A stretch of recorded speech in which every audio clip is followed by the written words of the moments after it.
hozirgi kunda yarim asrda hisobga olsak, suv ta'minot ishlaganiga. Boshida vodokanal bo'lgan, keyin Suvokolo bo'lgan, hozirgi kunda suv ta'minot. Lekin shu o'zgarishlar ichida juda ham katta mehnat bo'yicha o'zgarish bo'ldi. Boshida Andijonda biz ta'minlar edik, Paxtakor, Munduz va Xartum kanaldan suv olar edik. U bir qismi edi hozirgi kunga qarasangiz. Lekin Kamparovat katta suv tozalash inshoot bo'lgandan keyin biz juda ham ko'p odamni, xalqni suv bilan ta'minlayapmiz. Очистойni olsak, oqova tozalash inshoot kichkina edi, malaya очистной aytilar edi. U yerda ham shaharning qismi edi. Nimaga? U paytda hali zavodlar, xalqni uylar ko'paymasdan unga qoniqtirar edi. Keyin 70-yilda katta oqova tozalash inshoot qurilgandan keyin rosa katta o'zgarishlar bo'ldi. Zavodlar, fabrikalar, xalqni uylaridan oqova suvlar borib, u yerda tozalanib, etapma-etap o'tib, Qora daryoga tushyapti. Keyin undan keyin rekonstruksiyalar ham bo'lgan.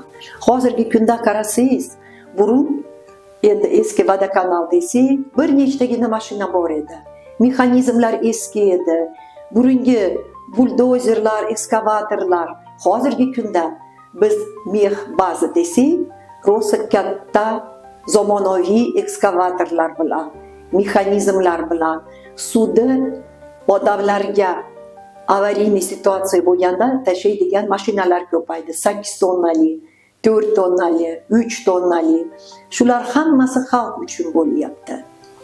To'g'ri, ishimiz olsangiz qachondir odamlar minnatdor bo'ladi. Lekin savobli ishda ishlaymiz.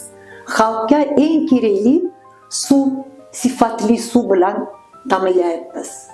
Shu uchun, если qarasangiz, ko'p odam ishga keladi. Lekin biz ishda hisobga olsangiz, eng ko'pi odam kelib oxirigacha ishlaydi.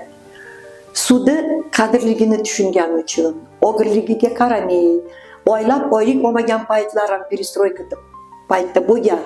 Lekin odamlar ishlab kelyapti. Shu uchun hozirgi kunda rosa ko'pchilik bizda ishlagan odamlar bizdan nafaqaga chiqib ketdi. Men shunaqa deyman.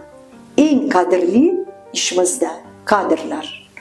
Mana hisobga olsangiz, o'qitib, malakani oshirib, ishchidan rahbargacha yetyapti.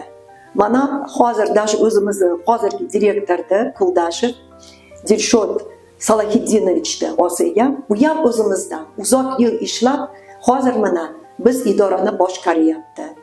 Yosh, sifati ish bo'yicha yaxshi, ishni tushunadigan.